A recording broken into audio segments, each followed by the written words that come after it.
Much for being here tonight. As Mark said, my name is Melissa Villagomez, and I'm the Development and Special Events Manager. You can go ahead and turn around if you'd like, sir. But it hasn't always been that way. I entered the foster care system at the age of 5. And there's actually 2 ways growing up in the foster care system. One is through the county, and the other is through a foster family agency like Walden, which is also referred to as an FFA program. For the first few years of my life in foster care, I grew up in the county, in San Diego. And what that meant was me moving to 4 different placements. I was uprooted and moved twice a year. I was given a county social worker who, it seemed as though she would only see me when I was being moved to the next placement. But she did come and see me probably once a month, maybe every other month, to basically check off boxes. Does she have a roof over her head? Is she clothed? Is she being fed? Is she going to school?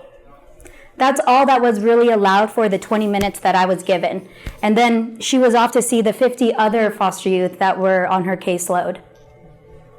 This lack of stability and rapport made me feel unwanted, unloved, and like a burden.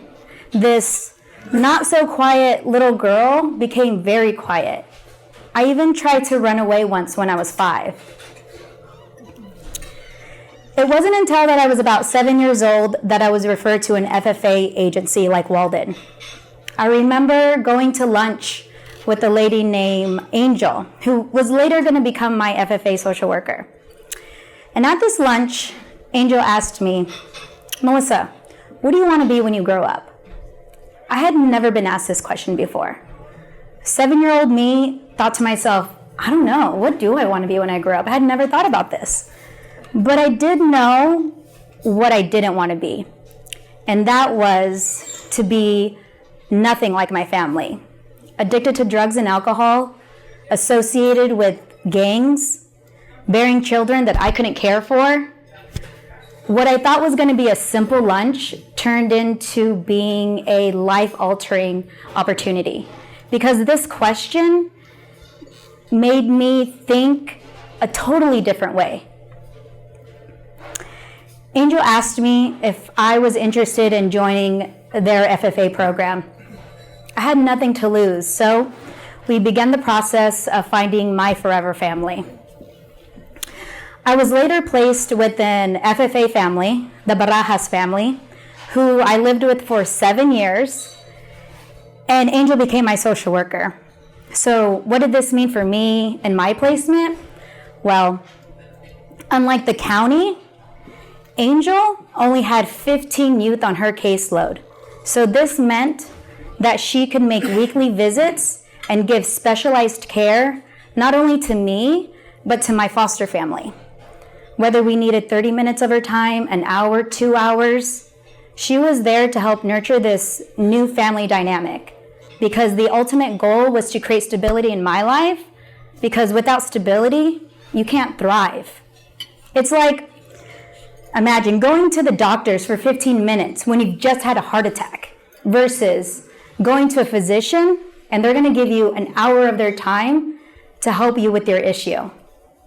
You tell me, what are you going to choose, 15 minutes or an hour? And so because of this specialized service, Angel noticed that I was 3 grades behind in reading and writing. I mean, can you imagine what would have happened to me had she not caught this? So immediately, she got me on a literacy plan. And this meant that I had to read out loud every day after school. And although I hated it, it worked. It was what I needed to get back on track. So I'd like to thank Angel. And I'm the only one of my sisters that did not repeat the cycle of foster care. Unfortunately, I do have nephews and nieces that are in foster care currently, and I do have one, Joel, who was adopted. This is why I do the work that I do. So to be a positive role model for current youth that are in foster care, so that they know that there is life after foster care. My oldest nephew, Luis, he just turned 18. And I'm trying to get him into Walden's transitional housing program so he doesn't become homeless. Can you imagine how many youth Walden can help from staying off the streets? Or maybe help them find their forever family through Walden's adoptions program? I'm thrilled to be working for such an amazing organization and right next to some incredible people. In the last 6 months that I've been working at Walden, I've seen lives change because of our amazing FFA social workers, like Marissa and Julie, who you met at check-in.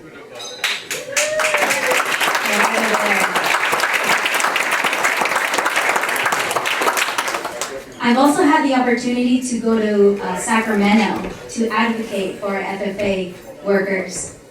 And I'll be going to DC in June to help develop policies and strengthen the foster care system. And if things truly happen in threes, I'll be accepted into the San Diego Women's Foundation as a fellow to learn about philanthropy, so that when it's my turn and I'm in the position, I can make the best decision to make the greatest impact. But this all started with a blessing of being referred to and accepted into an FFA program like Walden.